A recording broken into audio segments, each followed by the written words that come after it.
new book, Hollow World, right? Hollow Earth. Hollow Earth. Great. Will you be doing the audio novel of it? I've already done it. You've already done it? Yes.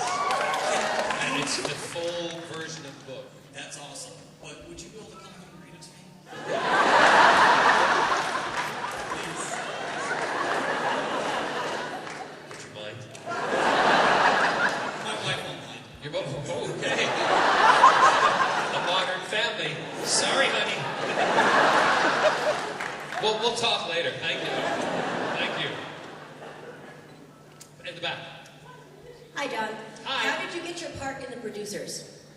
I was doing Anything Goes in the West End, the revival the second time around, and the whole production team came over and they saw it at the National Theatre, and they approached me afterwards and they said, you know, we'd love for you to be in the movie. Susan Stroman, who directed it and also was the choreographer of many other shows, she knew my work, and basically that's how it happened. And there I was in the producers, so that was how it happened, really. But it was really, really good, and I was a blonde, and they do have a lot more fun. Yeah, that's all I'll say. I remember walking down, I told Scott, I said I was walking down in New York, I'd walk down the street, and I didn't know at that time whether people were recognizing me from my Broadway days or whatever, but a lot of people were looking at me. So I put the gray hair and I put the big blue contacts in that they gave me, and I walked down the street and I was the big blonde gay. It's good. Yes. Hi, this is the most obscure fangirliest question you've No, it's not. ever Believe me. Well, we'll see. The things I've seen and heard. Okay, on your first Broadway album, the first time I bought it, it was scratched. On the first. The Broadway album Yes. that has Sunset Boulevard on it? Yes. The first one I bought was scratched, so I had to buy another one. So I kept the scratched one in my car for John Barrowman emergencies if I didn't have my iPod. We love that. Yes. So I didn't listen to it very often, so it took me almost 2 years to find out that there was an Easter egg on that. There is. Yes, and I can't find anything online or in your books about it, so I would wonder if you would talk about that song and why you kind of like hid it and didn't put it on later versions of the album. That's Nothing Gonna Harm You, isn't it? Yeah. Yeah, it's I did Nothing's Gonna Harm You Sondheim with my mother, and it is an Easter egg. And if you let the album, if you let the DVD, the disc play on, or if it was vinyl, which I don't think it was, I think it's 60.2 seconds. It's 6 minutes, I think. Is it 6 minutes? Yeah, and then it starts to play. Yeah, and it's another It's a song. great It's my mother singing Nothing's Gonna Harm You, and I'm singing it to her. I just wanted to do it. It was my friend Beverly, who is from Joliet, was one of my mentors in music, Beverly Holt. She played on the album. She played the piano and the keyboards on it. So, I'm very much into giving back and into doing things for people who have helped me along the way. And so I wanted to do that for both, my mom and for Bev. My mother wanted to be a singer when she was younger, and my mother had a beautiful voice. But my mother, growing up during the war, it was more important for them to have a bomb shelter in their back garden in Glasgow than it was to go to stage school. So she always vowed, as did my dad, with any of the children, if they were ever musically inclined, they would support them rather than hinder them, or tell them they can't do that. It's not a good way to go. They were completely diverse with all of us. So that's why I did it. And if you go online, she has sung in some of my concerts. And she sang at every one of our weddings. That my brother and sister and I, when we've all got hitched, she sang. And so that's why I do it. Why did you hide it? I mean, why does it? I didn't hide not it. on later No. versions? I didn't hide it. It's sometimes it's fun to do Easter. You know about Easter eggs yourselves. That's why you do them, because it's taken 15 years since the album was done that someone has talked about it, and some people are just discovering it. That's what's great about it. I didn't put it on later albums, and also because the producer at the time was a bit of a jerk. I wanted to put it on as a main track, but he didn't.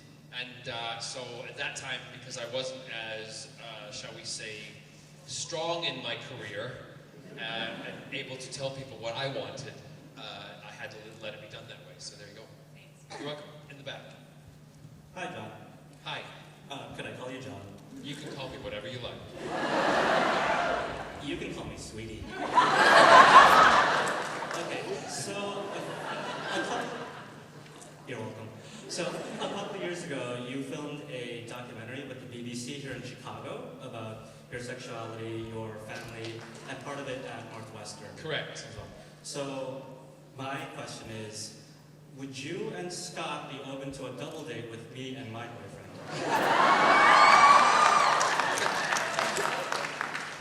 I will have to leave that up to my partner, Scott, to decide. You know what's in his pictures. Where in the program did it say about us wanting to do double dates? I don't remember that. No, that's very, very nice, very kind of you, but I never say no to anything. See you later. Thank you. You're welcome. Yes. It's a nice coat. Thank you. You're welcome. Sorry, That's all right. We got a time commitment here. what was your favorite prop, either from Torchwood or Doctor Who, and did you get to keep your coat?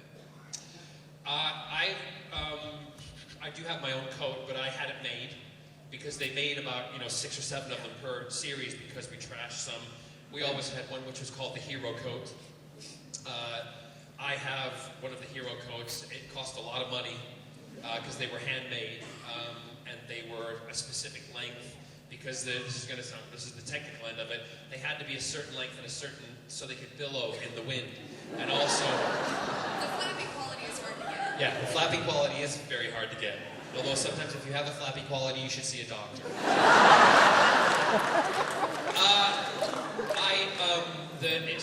It had to be a certain weight. It had to be weight in the bottom. It had to also be able to, so that we could run in it. Because many a time, David and I bit the dust in our coats running because our heels got caught in them.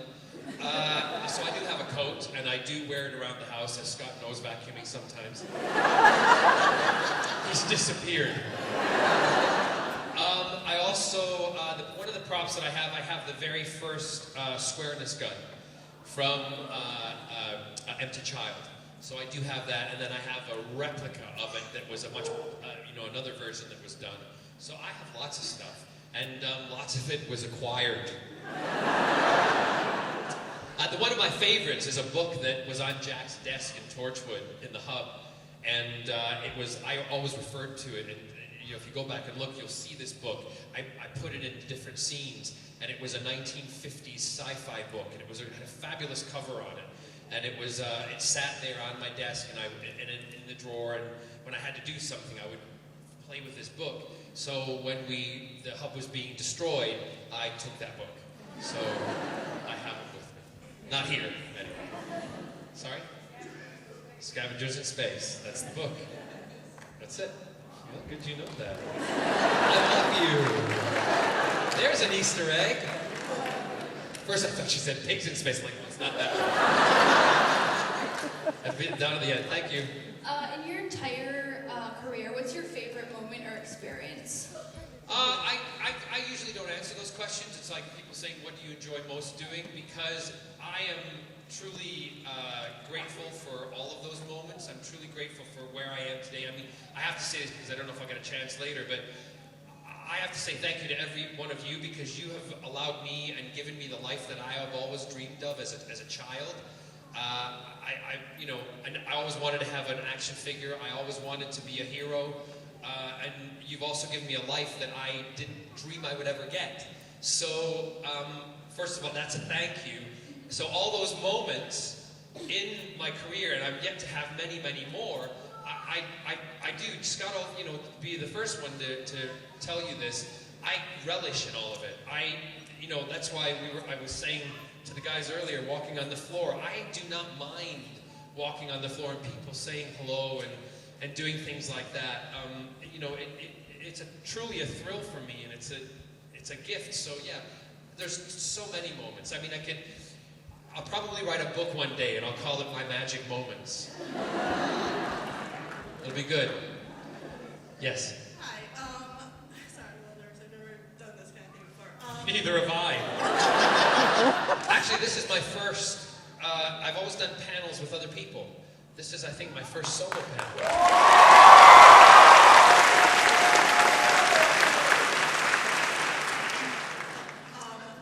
In America. I know C2E2 and Torchwood obviously have such a huge fan base. I was wondering what aspects in the show do you think make up, like why do you have this many fans? Well, I think that's an easy answer for me because our shows such as Torchwood and Doctor Who, we represent people who actually are out there.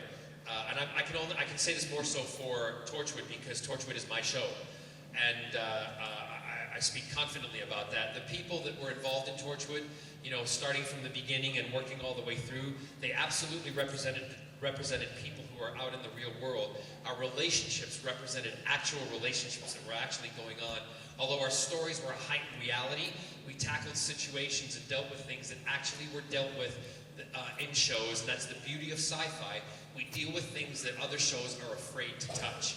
So I think that's why people and audiences connected with them. And, you know, again, sir, if there's a formula, I want to bottle it, and I want to be a gazillionaire. And then I'll share the wealth with everybody. Because God knows the banks don't need it.